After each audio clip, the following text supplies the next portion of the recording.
后来过来是高雄有民众甲锁匙锁伫个机车的车厢，牵到南马溪一间机车行，请头家来开锁，头家甲收费200块。结果这民众伫个网络顶讲留一清负面的评论，讲头家收费伤贵是污点。头家真无奈，讲一般开锁的行情是300到500块，伊才收200。其他的民众嘛听头家讲200块无算贵。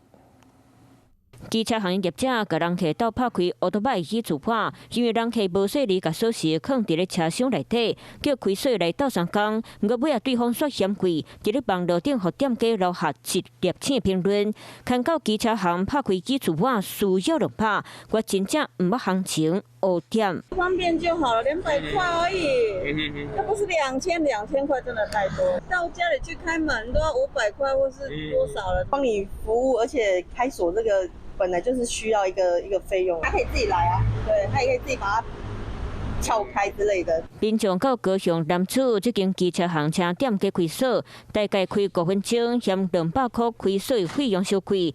大部分的民众拢感觉这个价数无算贵。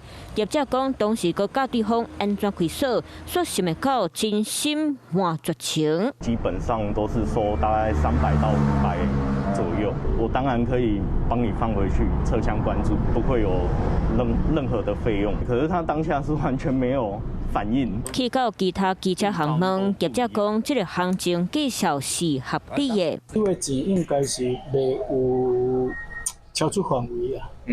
说是200块这样子。对。建议消费者会当先向店家问价数，才袂因为价数无符合期待，期望对礼拜。有听到他声音？有。你好，我是宋彦明。想掌握最及时的新闻资讯吗？赶紧订阅、按赞、开启小铃铛，锁定华视新闻 YouTube 频道。